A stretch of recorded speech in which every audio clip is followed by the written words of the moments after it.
세계 4대 성이라고 하시는 분들이 강조한 것들이 있습니다. 공자는 인을 강조했습니다. 사람들에게 인자함을 나타내야 된다는 거예요. 인자한 성품을 가져라. 석가는 자비를 얘기했어요. 모든 사람들에게 자비를 베풀어라. 소크라테스 그리고 아리스토텔레스는 사람이 가지는 최고의 덕목은 지혜다. 그러면서 지혜를 강조했고, 그리스 사람들은 그 이후로 대대로 지혜를 최고의 덕목으로 얘기했습니다. 예수님은 무엇을 얘기했을까요? 사랑을 얘기했어요. 그런데 지혜와 자비와 인자, 그 모든 것, 그것을 다 포함할 수 있는 것이 사랑이고, 그리고 설사 그것들이 있다고 해도 사랑이 없으면 가식이 될 수밖에 없어요.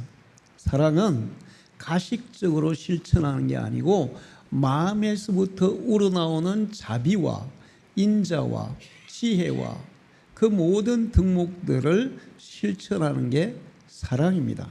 사랑이 빠지면 그것은 어떻게 보면 아무 소용이 없는 것이 될 수도 있어요. 그런데 저는 오늘 여러분에게 지혜의 중요성, 오늘 성경 잠언 8장 17절에 21절에 지혜가 사람들을 부르고 있습니다. 사랑하는 자들아, 나를 찾아라. 그러면 내가 만날 것이다. 근데 내 지혜가 주는 복이 장구한 재물과 공의와 그 열매는 금이나 정금보다 더 낫다. 모든 소득은 순원보다 더 낫다. 그러면서 지혜가 사람들이 가지고 싶어하는 것의 모든 것보다 더 우선하는 아주 중요한 것이다. 이렇게 얘기하고 있어요. 요즘 사람들은 돈을 최고의 가치라고 생각해요. 돈 버는데 혈안이 되어 있습니다. 돈 준다 하면 싫어하는 사람이 아무도 없어요. 제가 며칠 전에 화장실에 갔는데 아저씨 두 분이 막 얘기하더라고요. 한 사람 좀 나이가 많고 한 사람 좀 나이가 조금 젊은데, 나이 많으신 분이 나는 어릴 때 10원만 달라고 막 사정했어. 그랬더니 조금 나이가 좀 적으신 분이 저는요 어릴 때 100원 달라 했어요. 막 그러더라고요. 그래서 제가 생각해 봤어요. 나는 어릴 때 어땠나? 10원도 엄청나게 가치가 컸습니다. 소풍 갈 때 10원 받는 것은 정말 엄청난 거였어요. 제가 초등학교 1학년 때 우리 아버지 호주머니에서 딱 한 번 100원을 훔쳤었어요. 근데 1학년이 쓰기에는 너무 큰 돈이더라고요. 아무리 써도 다 쓸 수가 없어서 제가 6학년 그 선배 형님들에게 막 10원도 주고 20원도 주고 그러니까 형님들이 나를 얼마나 아껴주던지. 근데 그 100원 훔친 거, 그 제 인생의 처음이고 마지막이었는데 지금까지 회개하고 있습니다. 자, 사람들은 돈을 최고의 가치라고 생각해요. 그런데 돈보다 더 가치가 있고 소중한 것이 지혜다. 지혜가 있으면 돈은 언제든지 벌 수가 있다. 지혜가 없으면 돈을 많이 유산으로 물려받아도 순식간에 빈털터리가 될 수 있다. 그래서 지혜가 그렇게 중요하다는 거예요. 그런데 오늘 여러분이 배워야 하는 지혜, 가져야 하는 지혜는 세상이 말하는 지혜와 다릅니다. 우리 그리스도인들이 가져야 하는 지혜, 참된 지혜는 하나님께로부터 오는 지혜야 될 줄 믿습니다. 하나님께로부터 오는 지혜, 참된 지혜. 사실 하나님이 말씀하신 사랑이 빠진 지혜는 간교한 지혜가 될 수가 있어요. 자기에게는 유익하지만 다른 사람들에게는 손해를 끼치는 지혜가 될 수가 있어요. 그런데 하나님께로부터 오는 지혜를 가진 사람은 자신에게도 유익하고 다른 사람에게도 유익하고 온 세상을 유익하게 하는 지혜인 줄로 믿습니다. 빌 게이츠가 진짜 머리가 좋은 사람이에요. 세계에서 제일 부자죠. 그런데 좋은 일도 정말 많이 해요. 근데 얼마 전에 그 유키즈 온 더 블럭이라고 US 칸데 거기 나왔었다대요. 그런데 거기에서 그분이 무슨 목표를 가지고 있냐 하면 아프리카에 그 굶어 죽는 유아 사망률이 1,000만 명이 넘었었대요. 그래서 자기가 그것을 줄이기 위해서 10년인가 얼마 동안 그 노력을 했는데 500만 명으로 줄였대요. 그리고 앞으로 자기가 이제 뭐 얼마까지 일을 할지 모르지만 자기가 완전히 은퇴하기 전까지, 죽기 전까지 유아 사망률을 200만 명 이하로 줄이는 게 자기 일생의 목표다. 그런 노력을 하고 있어요. 하나님이 주신 지혜로 정말 선한 일을 하고 있습니다. 좋은 지혜는 자신에게도 다른 사람에게도 유익하게 하는 것입니다. 지혜가 얼마나 중요하냐 하면 어떤 사람에게 레몬을 선물로 줬어요. 그때 한 사람은 레몬을 까서 먹어보더니 아이고 이렇게 신 걸 어떻게 먹냐고 그러면서 그냥 당장에 버렸습니다. 한 사람도 레몬을 까서 조금 이렇게 입에다 넣어보니까 너무 신 거예요. 그냥은 먹을 수가 없어요. 그래서 이거 분명히 레몬은 사람에게 좋은 것일 텐데, 좋은 과일인데 이걸 버리지 말고 어떻게 해서 먹으면 잘 먹을 수 있을까 연구를 해서 레모네이드로 만들었어요. 그렇게 해서 레몬을 잘 먹었을 뿐만 아니라 레모네이드로 만들어서 사업을 해서 돈을 벌었습니다. 미련한 사람은 그냥 레몬을 버리지만 지혜로운 사람은 그것을 이용해서 자기도 맛있게 먹고 경제적인 이익도 남기는 그런 사람이 되는 거예요. 뉴욕 그 모닝사이드 거리에 델마 톰슨이라는 여인이 살고 있었어요. 세계 2차 대전 중일 때 그 남편이 군인이었습니다. 근데 남편이 모하비 사막으로 배치를 받았어요. 근데 이 부인은 남편과 떨어지기 싫어서 자기도 모하비 사막으로 가서 남편과 함께 살았어요. 남편이 이제 전쟁 중이니까 작전을 나가면 부인이 혼자 사막에 남는 거예요. 그 모래 사막에서 보니까 모래만 보이고 또 가끔 선인장만 보이고 거기다가 온도가 막 어떨 때는 50도 이상 계속 막 올라가고 너무 힘들었습니다. 그래서 차라리 막 이거 죽는 게 낫겠다. 그래서 자기 아버지에게 편지를 썼어요. 아버지, 내가 지금 남편하고 살라고 모아비 사막에 있는데 차라리 감옥에 가서 사는 게 낫겠어요. 응? 못 살겠어요. 그러면서 편지를 썼어요. 그때 아버지가 편지를 보고 답장을 보내왔어요. 이렇게 두 사람이 감옥 창살 밖을 내다보았다. 한 사람은 땅의 진흙탕을 바라보았고 다른 한 사람은 하늘의 별을 보았단다. 이렇게 이제 써온 거예요.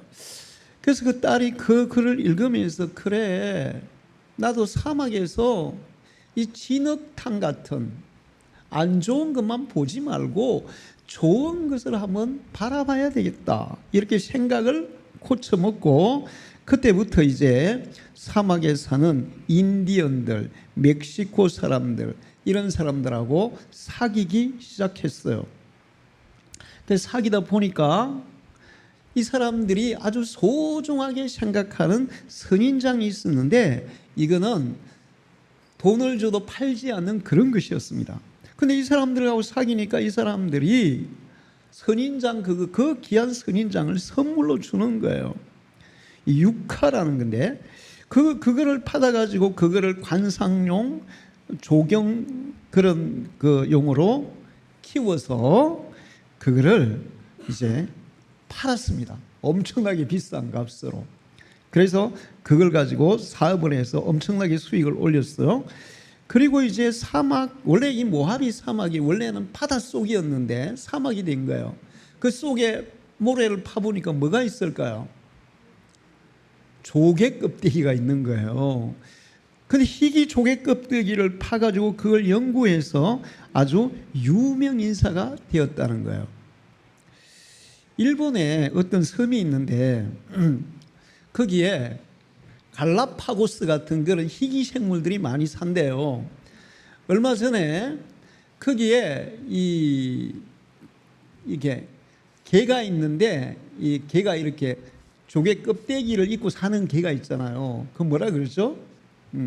조개 껍데기 속에 들어가 사는 개. 그런데 그 개가 엄청나게 희귀종이고 너무 예뻐요. 색깔이 그냥 완전히 막 약간 파란색에 보라색 빛을 띠는데 그냥 보기만 해도 너무 예뻐요. 그런데 어느 날 이 조개가 거의 다 없어진 거예요. 난리가 났어요. 그런데 이 호텔의 어떤 직원이 중국인들이 5명이 그 섬에 와서 있다가 이제 돌아가려고 호텔 지배인에게 가방을 잠깐 봐달라 그랬어요. 근데 가방을 들어보니까 너무 무거운 거야. 근데 가방새 뭐가 부시럭부시럭 소리가 나는 거야. 그래서 경찰에 신고해서 열어보니까 이 사람들이 그 희귀 조개를 다 잡아가지고 가방에 넣어가지고 가져가려는 거야. 자, 이 여인은, 이 델마 톰슨은 사막에서 그냥 아유 더워, 저 지겨운 모래, 지겨운 선인장 이렇게 살지 않고 거기에서 그 지역 사람들과도 사귀고 모래 속을 또 연구하고 하면서 그걸 통해서 아주 큰 유익을 얻게 돼. 이게 바로 지혜라는 것입니다. 우리나라에 이런 얘기가 있어요. 어떤 청년이 독을 잔뜩 지게에 짊어지고 걸어가고 있었습니다. 옛날에 독장수 알죠? 독을 이제 빚어가지고 이렇게 지게에 짊어지고 다니면서 파는 거예요. 어떤 독장수가 지게에 이렇게 독을 지고 가다가 독이 하나 뚝 떨어져서 탁 깨진 거예요. 그런데 어떤 정성이 그거를 보고 있었는데 이 청년이 독이 깨졌으면 지게를 세워놓고 뭔가 이렇게 뭐 할 텐데 아무 생각 없이 그냥 가는 거예요. 그 정성이 따라갔어요. 여보게 청년 잠깐 나 좀 보게. 왜 그러십니까? 자네 좀 전에 독을 하나 떨어뜨려 깨졌는데 왜 그거 신경도 안 쓰고 그냥 가나? 그랬더니 이 청년이 타정불고입니다. 이렇게 얘기한 거예요. 타정불고입니다. 떨어진 시로는 뒤로 돌아볼 필요가 없다. 그런 뜻이에요. 그게. 그러니까 저기 어르신, 제가 그거 뭐 돌아본다고 해서 거기에 대한 미련을 가진다고 해서 독이 붙는 것도 아니고 본래로 되는 것도 아니고 그냥 떨어지 깨진 거는 저는 신경 안 쓰고 그냥 앞만 보고 살아갑니다. 이렇게 얘기하는 거예요. 그래서 정성이 보니까 인품도 지혜도 남다른 거예요. 공부를 못했을 뿐이지 지혜가 남다른 거예요. 그래서 자기 집에 데려가서 공부를 시켜서 나중에 정성으로 만들었다는 것입니다. 이런 것들이 인생을 지혜롭게 살아가는 사람들의 유익이에요. 그렇다면 지혜가 이렇게 유익한데 우리는 세상 지혜로 사는 사람이 되어서는 안 됩니다. 세상의 지혜로운 사람들이 얼마나 강교한 방법으로 많은 사람들에게 해를 주는지 몰라요. 요즘 보이스피싱 여러분 많이 들었죠? 이게 막 계속 이 보이스피싱 하는 사람들 계속 머리를 써. 그래가지고 뭐 검사도 당하고 은행 직원도 당하고 다 당하는 거예요. 자, 이렇게 세상적인 지혜, 그게 잘못 사용되면 결국 다른 사람들에게 피해를 끼치고 그 결과 자기의 인생도 망가질 수가 있어요. 그래서 우리는 참된 지혜, 나에게도 유익하고 사람들에게도 유익하고 세계에도 유익한 그런 지혜를 가져야 되는데, 그 지혜는 하나님께로부터 오는 지혜라는 사실을 알아야 됩니다. 할렐루야. 미국에 커브라는 과학자가, 흑인 과학자가 있어요. 미국 남부에는 모카 재배를 많이 했대요. 그런데 이 모카는 농사 짓기가 쉽겠어요, 어렵겠어요? 옛날에는 기계로 하는 거 손으로 다 하는 거예요. 그 모카 그 따는 그게 얼마나 힘든 일인지 몰라요. 그리고 거기에서 씨를 뽑아내는 것도 무척 힘들어요. 근데 그렇게 힘든 데 비해서 수익성이 너무 떨어지는 거예요. 오늘날로 하면 가성비가 형편없는 거예요. 그래서 이 카브 박사가 연구를 했어요. 자, 모카 대신에 이 남부에 잘 되는 작물이 뭘까? 연구를 해보니까 땅콩이 잘 되는 거예요. 그래서 모카를 다 뽑아내고 땅콩을 다 심게 했어요. 땅콩이 너무 잘 되는 거예요. 근데 모카를 뽑아내고 땅콩을 심으니까 땅콩 수확량이 어떻게 되겠어요? 엄청나게 많아지니까 땅콩 가격이 폭락한 거예요. 그러니까 농민들이 아니 뭐 모카 농사 지을 때나 땅콩 농사 지을 때나 우리한테 수익은 똑같네? 이렇게 막 불평하는 거예요. 그래서 이 카브 박사가 야, 땅콩을 그냥 땅콩으로 팔아가지고는 이게 수익이 안 나. 그러면 이걸 수익을 내려면 어떻게 해야 될까? 연구를 했어요. 그래서 땅콩을 가지고 미용 재료도 만들고 버터도 만들고 100여 가지 땅콩을 가지고 제품을 만들어서 그거를 팔게 했더니 수익이 엄청나게 많아진 거예요. 그래서 그분을 땅콩 박사라고 얘기를 해요. 미국의 상원 의원에 불려갔어요. 불려가서 이제 일종의 그 우리나라 치면 뭐라 그래요? 국회에서 질문하고 막 답하고 그러잖아요. 그래서 상원 의원들이 물었어요.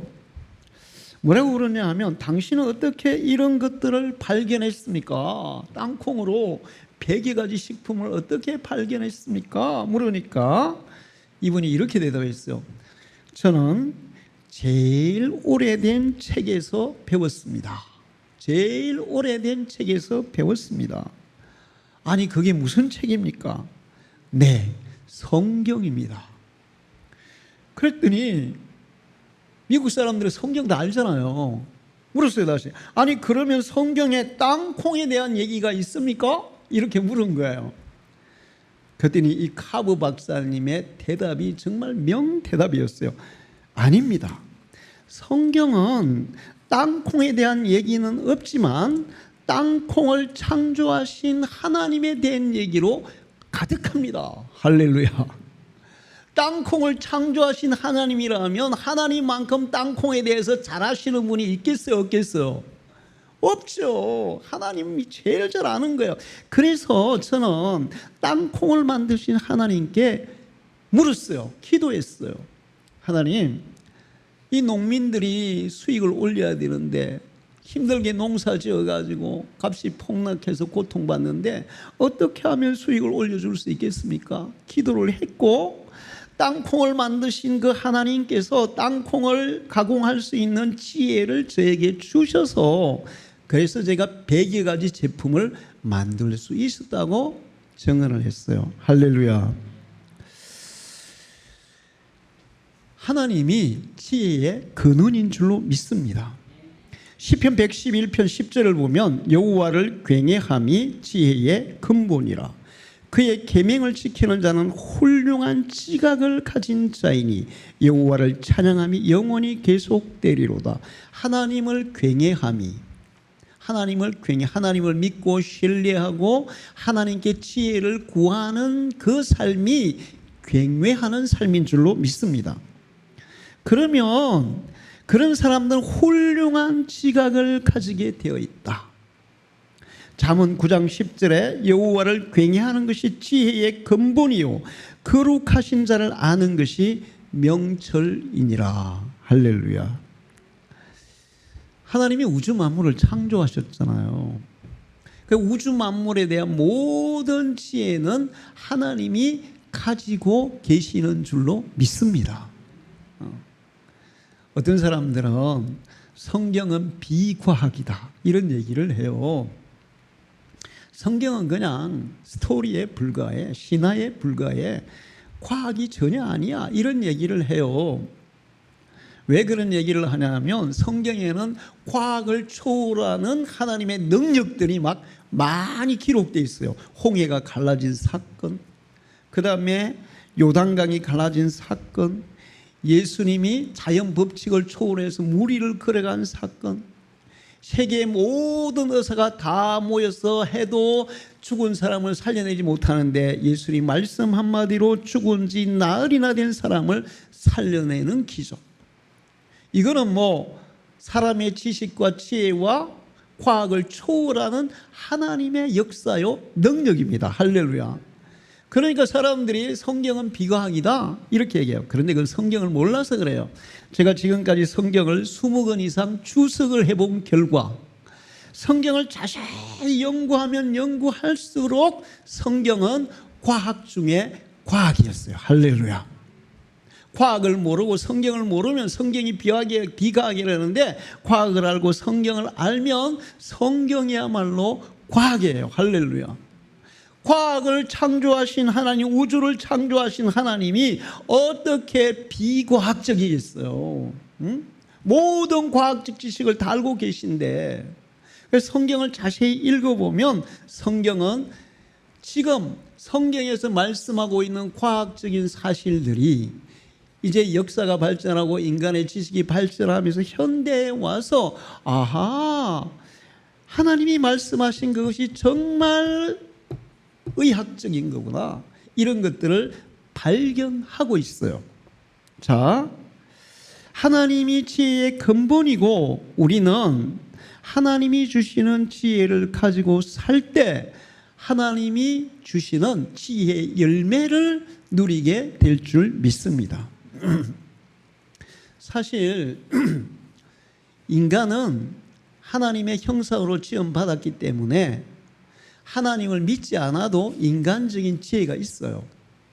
하나님이 주시는 지혜하고는 차원이 다른데 인간적으로도 지혜가 있어요. 근데 하나님을 떠나서 인간적인 지혜를 사용해서 인간이 살아가면 결국 인간은 파멸에 이르고 말게 되어 있어요.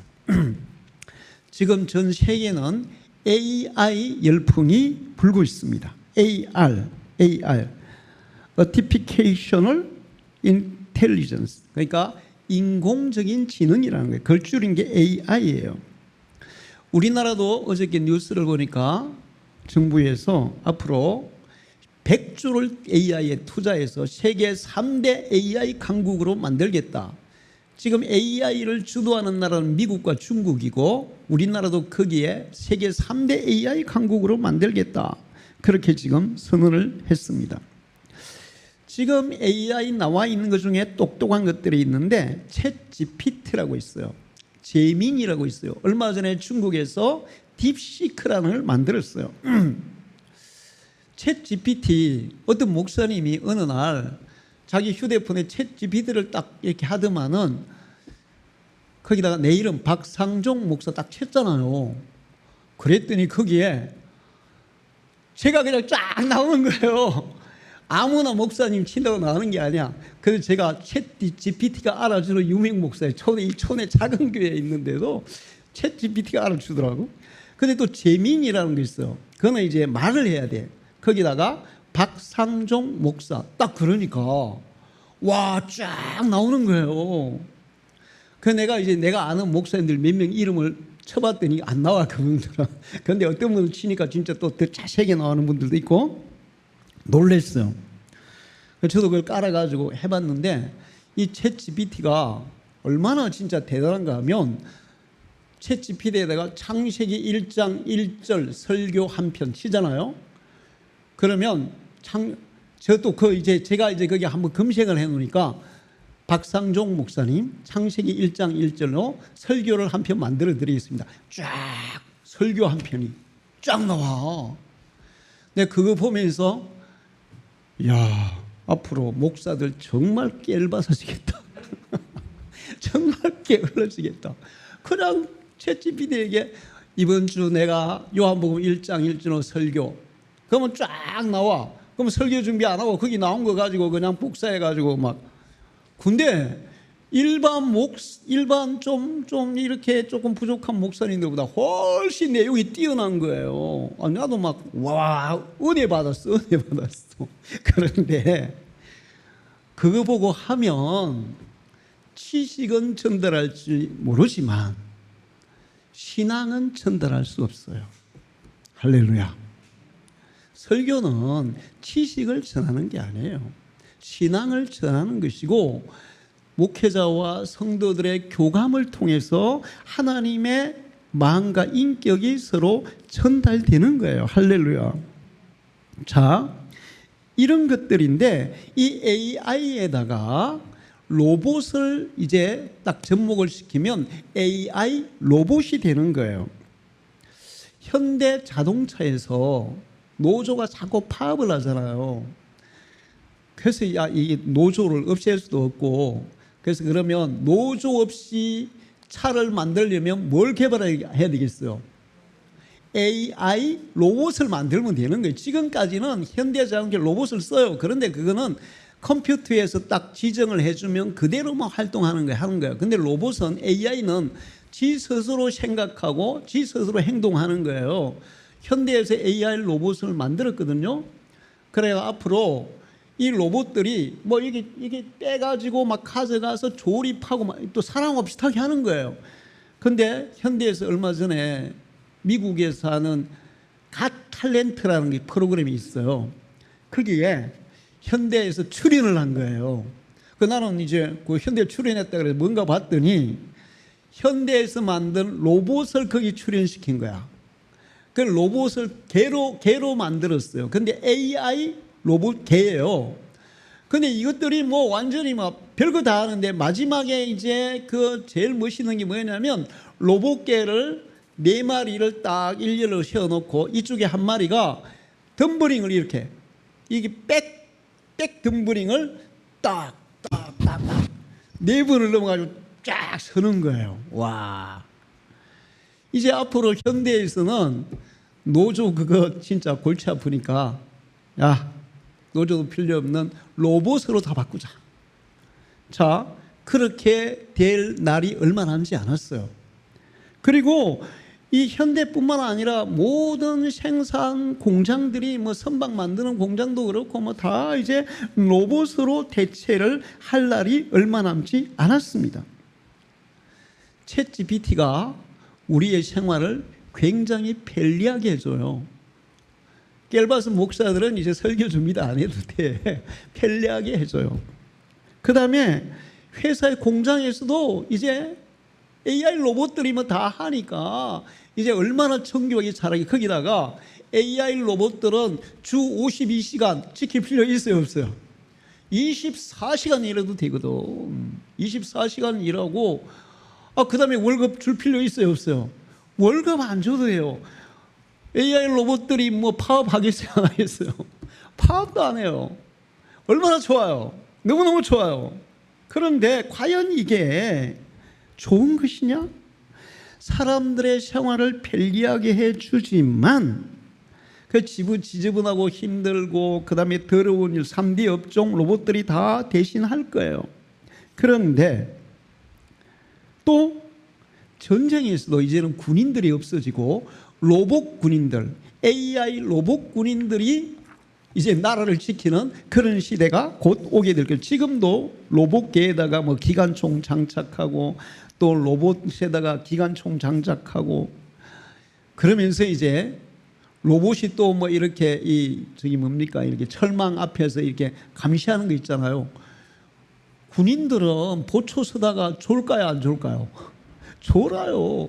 로봇은 졸아요, 안 졸아요? 안 졸아요. 밤에 군인들은 깜깜할 때 앞에 봐요, 못 봐요? 못 봐요. 로봇은 다 보여요, 안 보여요? 깜깜해도 저기에서는 쫙 다 본단 말이야. 그러니까 군인들도 이제 필요 없는 그런 시대가 온단 말이에요. 그러면 이게 과연 정말 인간에게 유익하고 정말 좋은 것만 될 것이냐? 인간들이 하나님을 배제한 지혜, 하나님 없는 지혜로 인간들이 개발한 모든 것들이 결과적으로는 사람들을 해치는 결과가 오게 되어 있어요. 자, 공장에서 노동자를 더 이상 고용 안 해요. 노동자는 어디로 가야 돼요? 노동자는 길거리에 가서 냄비 놓고 그걸 해야 돼. 이제 한 푼 줍쇼. 기업체들은 AR 로봇을 이용하면 돈을 엄청나게 벌어들일 거야. 그 거기에서 일하던 노동자들은 전부 다 노숙자가 되거나 길거리에서 구걸하거나 그런 신세로 전락할 수가 있어요.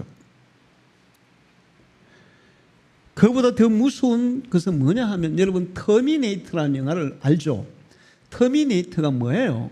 인간이 개발한 AR 로봇이 인간을 반역해서 핵무기를 터뜨리고 인간들을 거의 멸종시키고 로봇 세상을 만드는 게 터미네이터 영화예요. 그걸 방지하기 위해서 그냥 미래에서 뭐 사람을 과거로 보내가지고 막 로봇들을 막 파괴하려고 하는 그런, 그게 그 영화인데, 앞으로 이 터미네이터에 나오는 영화와 같은 현실이 이 세계에서 일어날 수도 있어요. 그래서 예수님이 우리에게 말씀하신 게 있습니다. 우리는 지혜로워야 된다. 너희는 지혜로워야 된다. 너희는 뱀같이 지혜로워라. 그런데 그 다음에 뭘 말씀하셨어요? 비둘기같이 순결하라. 지혜를 가지되 순결한 정신이 없는 지혜는 뱀처럼 강교한 지혜가 되어서 다른 사람을 해치고 인류를 해치고 지구를 해치고 결국에는 그걸 해치면 누가 또 망하게 될까요? 자기 자신도 파멸하는 거예요. 그래서 비둘기같이 순결한 마음과 그 마음의 지혜를 가질 때 그게 참된 지혜다. 그게 하나님께로부터 오는 지혜다. 예수 그리스도의 사랑을 가슴에 품고 그 사랑으로 지혜를 발휘할 때 그게 자신과 세계에 유익한 지혜가 되는 줄로 믿습니다. 인간이 하나님을 떠난 지혜를 가지면 자기 자신만 위하는 이기적인 그런 인간으로 전락할 수가 있어요. 인도네시아가 인구도 많고 그래요. 자원도 제법 많아요. 그런데 지금 인도네시아가 데모가 일어나는데 난리가 났어요. 인도네시아의 대통령이 군부 출신이래요. 옛날에 군부 쿠데타 할 때 그 가담했던 사람이 지금 대통령이 됐어요. 그런데 이런 사람들은 어떤 정신을 가지고 있을까요?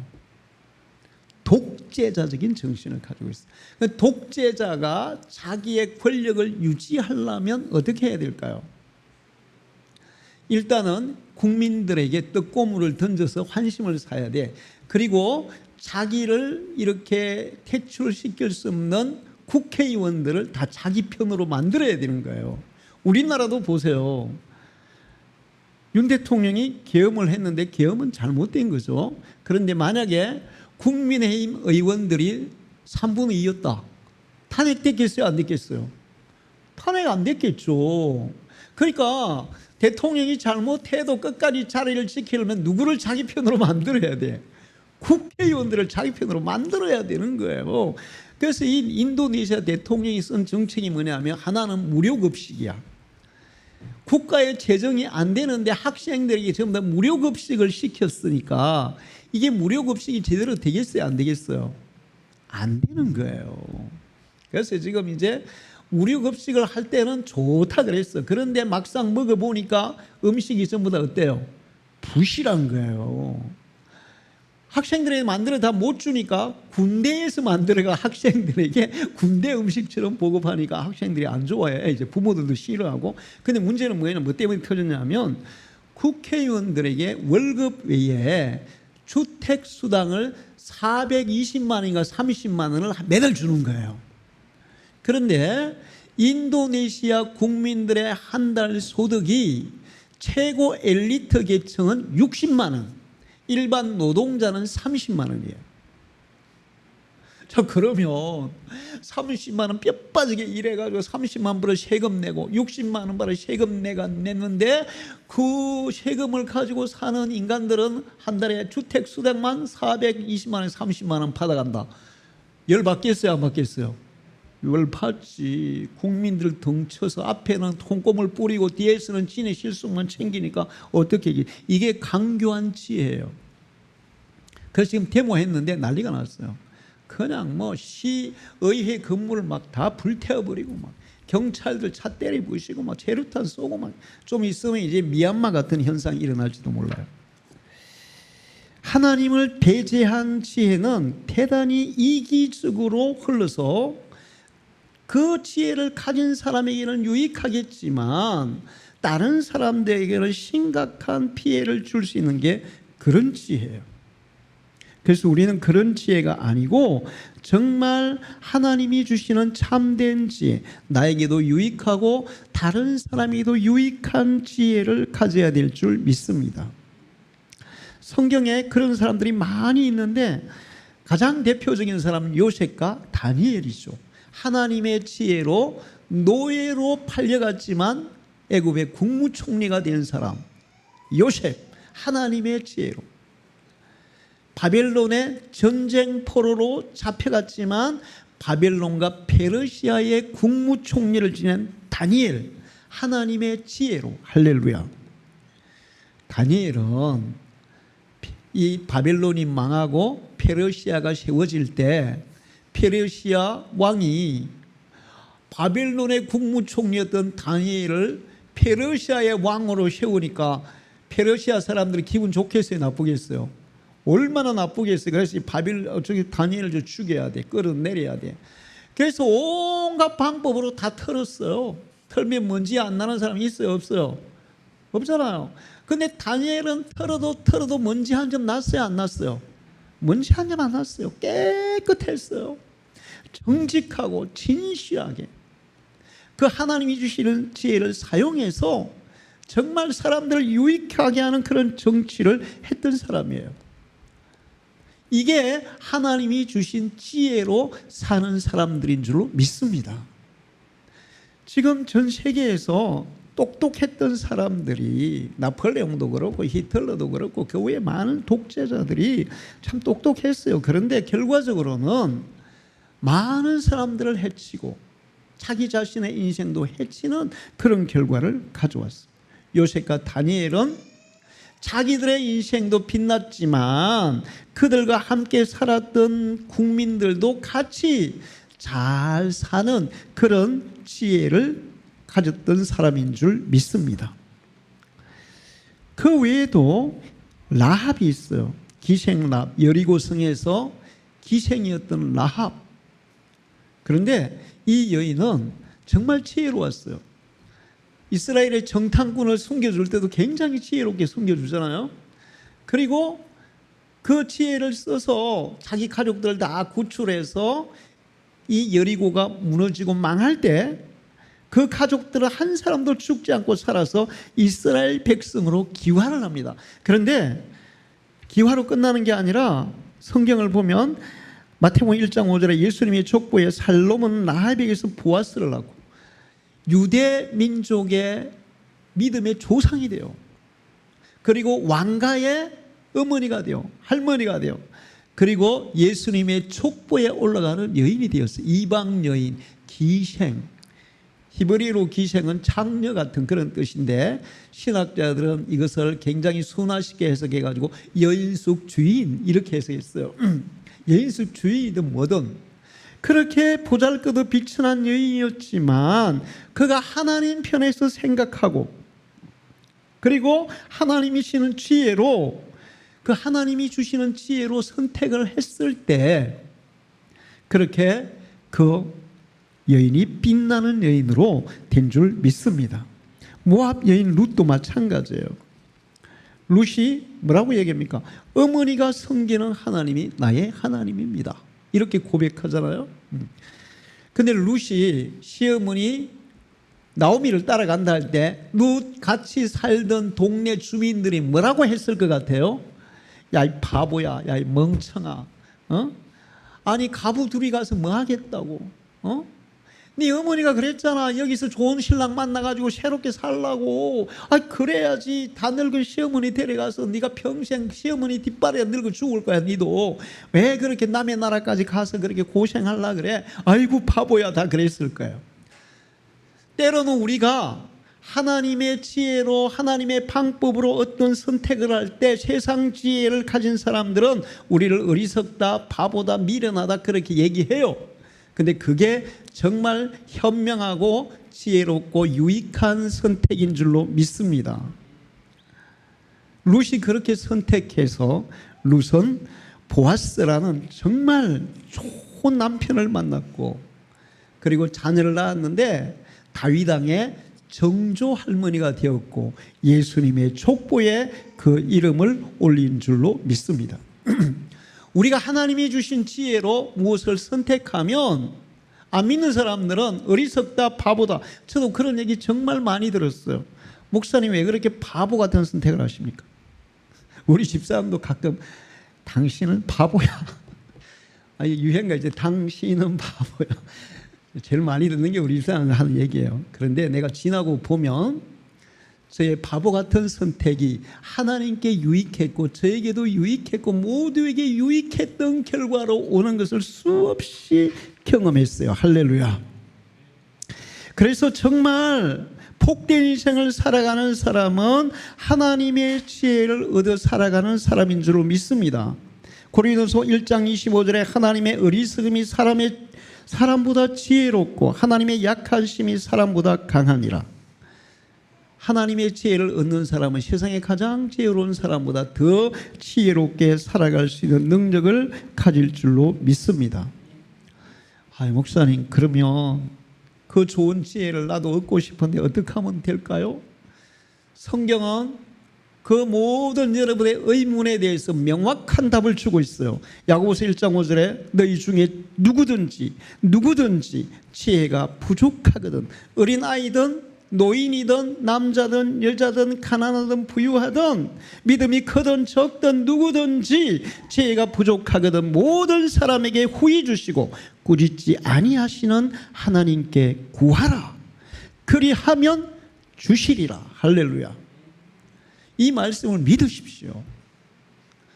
저도 이런 어떤 큰 일을 결정할 때도 그럴 때는 기도를 좀 더 오래 많이 해요.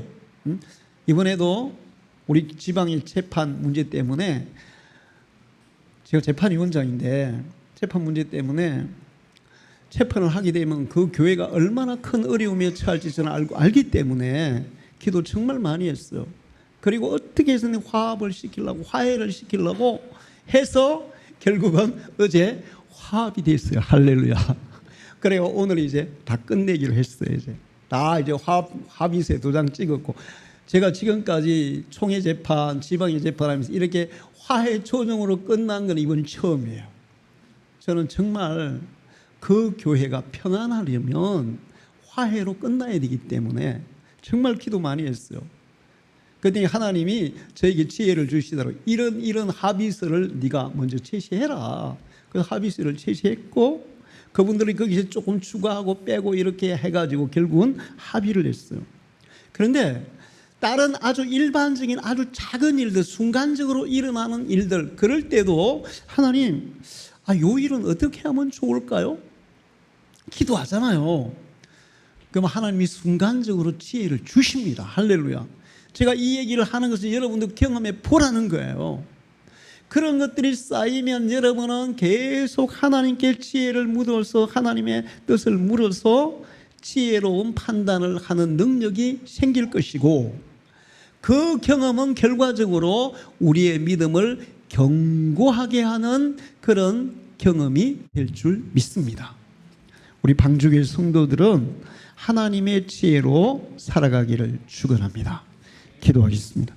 하나님 아버지, 오늘도 저희들 죄단에 불러주시고 귀한 말씀 주셔서 감사합니다. 하나님은 우주 만물을 창조하신 지혜의 근본이십니다.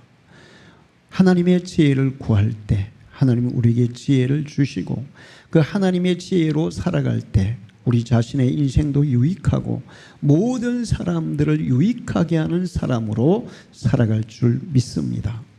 그리고 우리의 삶에 하나님 주시는 놀라운 축복의 결실들을 거두게 될 줄 믿습니다. 우리 모든 성도들이 하나님의 지혜를 구하고 그 지혜로 살아가게 주시옵소서. 예수님의 이름으로 기도하옵나이다. 아멘.